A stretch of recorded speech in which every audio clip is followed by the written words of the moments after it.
Hello and welcome to Cooking with Marjorie. Marjorie is what my older two children call me.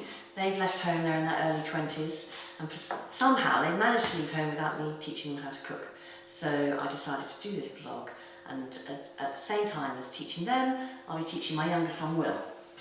We're going to start with a family favourite of Bolognese, spaghetti Bolognese. And this recipe is for 4 people, 5 at a stretch. And of course, I in fact often do it for a lot more and then freeze it. But we'll do this today for 4. So we've got 500 grams here of minced beef. And I've got this from my local butcher. You can, of course, get your meat in the supermarket. Go for minced beef, not minced steak. There's just more flavour, I think, with a little bit more fat in the minced beef. I've got 1 large onion.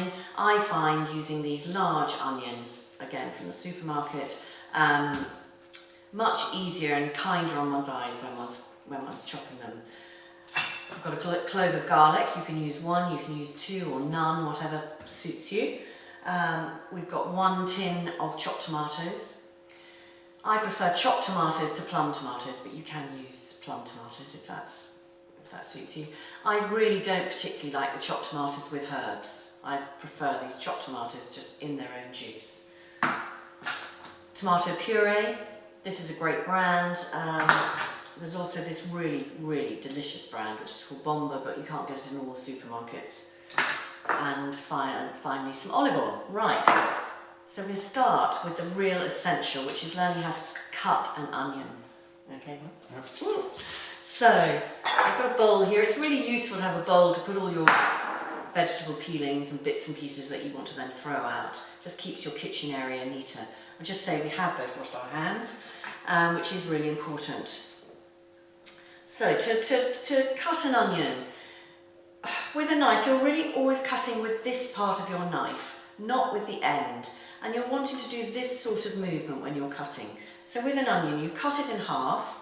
I'll get you to do it, Will. Careful of your thumbs. Your fingers, that's it. Well done. Keep going. Okay. Right. So then you're wanting to cut off the base of your onion. I'm going to do half and then Will can do half. So cut off the base and then peel off the outer brown skin. Very easy and quick. And keep on the end, this end. And then we start with the chopping. So then what you do, and that keeps your whole onion together. So then you cut lengthways, quite sort of small. I mean, you can cut your onion as small or as big basically as you want, but I don't want 2 big bits of chunks of onion in my spaghetti bolognese. And then you've still got it all basically held together so that you can then come across and cut, and you're getting a nice neat little chopped onion. Move over, and then you're just left with the end, which you can put in there. And then when you've got your chopped onion like this, again, have another bowl. Bowls are so useful to put your onion into, clear your chopping board to continue with the other half of your onion, which, right, Will, let's see. While he's doing that, I'm just going to put a tablespoon of olive oil into a frying pan. In fact, I'm going to put it into a saucepan, and I'm going to gently fry the onion in the saucepan. I'm using quite a big saucepan, and I put my bolognese into an oven rather than cooking it on the top. So these saucepans with the 2 metal handles rather than a conventional saucepan with a long handle are what I use. You don't have to cook your bolognese in an oven. I just find it gives it a really great flavour. So I'm going to put a tablespoon of olive oil into the bottom of my saucepan, and that's great for the onion. And I'll put it on at quite a low temperature just to bring the olive oil up to a medium heat.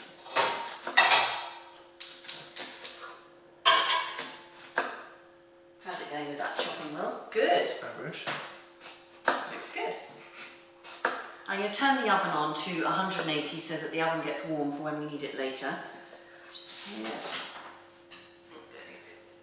There we go. Very neat. Now he's chopping his onion much neater than I did, so that's great.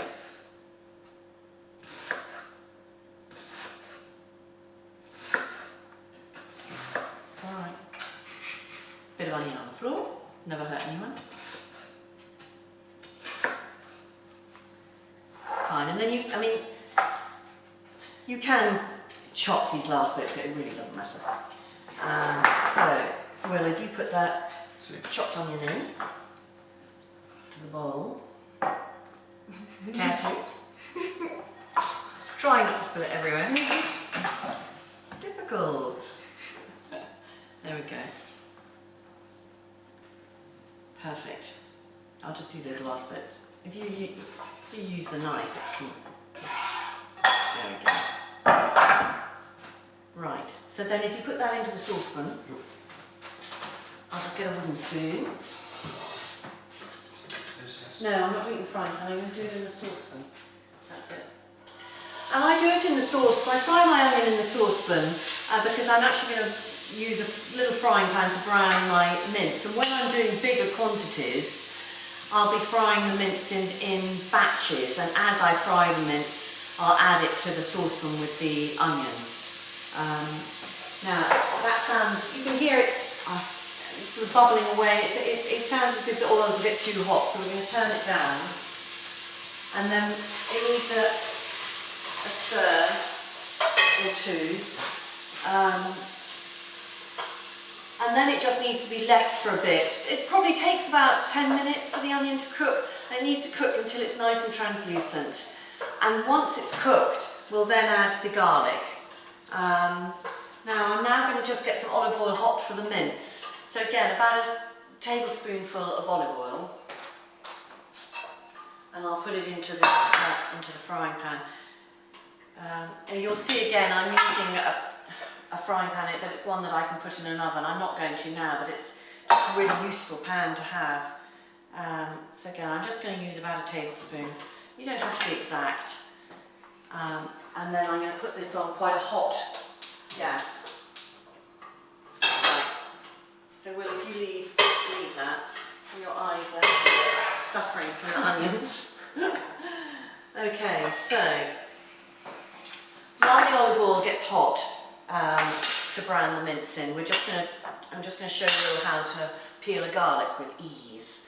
So you get your little garlic clove, and you use again this part of the knife, and you just push it down on top of your garlic clove, and that just makes it really easy to peel. Much easier than any other method. So again, hot here for our rubbish, and then when it comes to it, I use a garlic. I just use one of these for my garlic, but you can just chop it if that's how you prefer. So once the olive oil is hot, we're going to add the mince, and I'm just going to brown it. I just find it gives it again more flavour than just pushing it in straight to your onions. So I should think this is quite hot now. So I'll add a little bit at a time. Yeah. And actually, so I've only got 500 grams, so I'm probably just going to do it all at once. And I'll stir that round.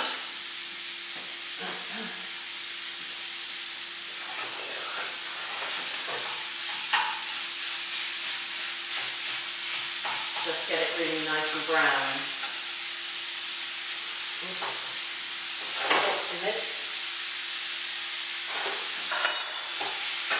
Right, do you want to do that? Yep. So use an oven glove to keep that stationary, otherwise it'll all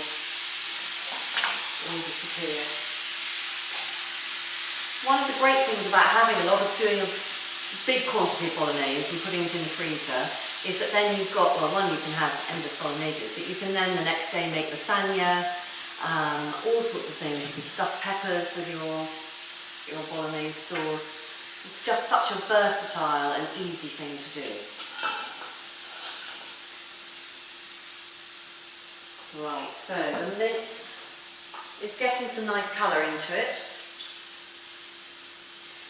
And we're just heating it up slowly. I'll get the chopped tomatoes open while we're waiting.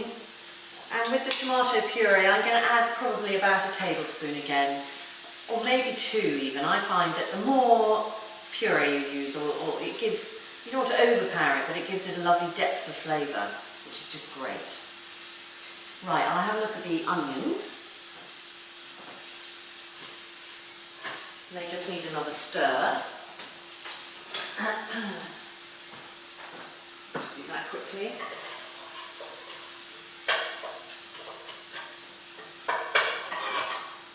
So they're beginning to take on and look a little transparent and sort of soft, basically.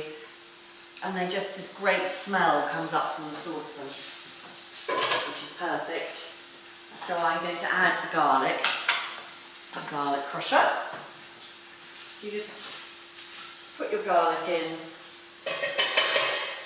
and again then just stir it round. Perfect. And the mince is looking great. So Will, if you just bring the mince over here so that we can show that that's really taking on some nice colour and some of the fat's coming off it. So that, again, that's one of the great things, you don't have to then put all that fat into your saucepan. So although you've used minced beef, sorry, I'll take it, with a little bit, some of you might think it's a bit fatty, you don't, if you just use a spoon to add your mince to your onions, and you're not having all that fat, but you've still got the flavours of meat. Yes, please. Right, so I'm now then adding my mince to the onions. I'm adding it with all the fat because I just quite like it. It's entirely up to you. Giving it a stir around. And then we'll add the tablespoon of tomato puree. Would you do that?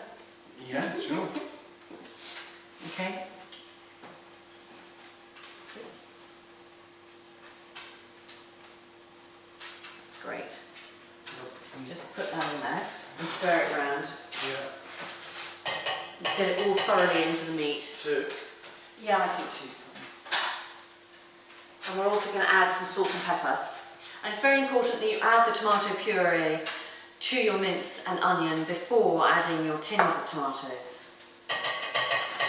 I'm just putting a pinch of salt, and it literally is just a pinch. Adding that in, and then I'll just grind in some pepper.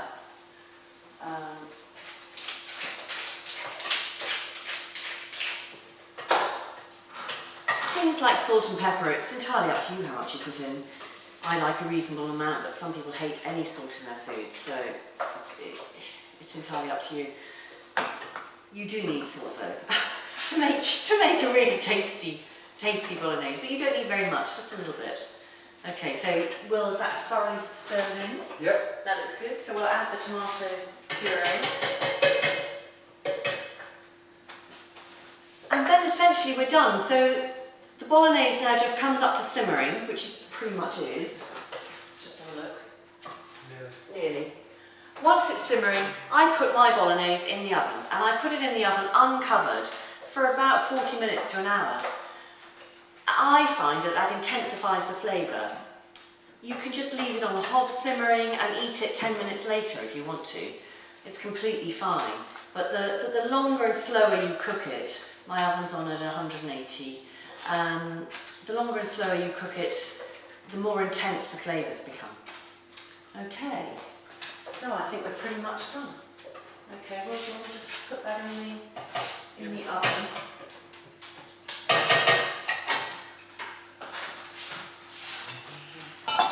Couldn't be easier.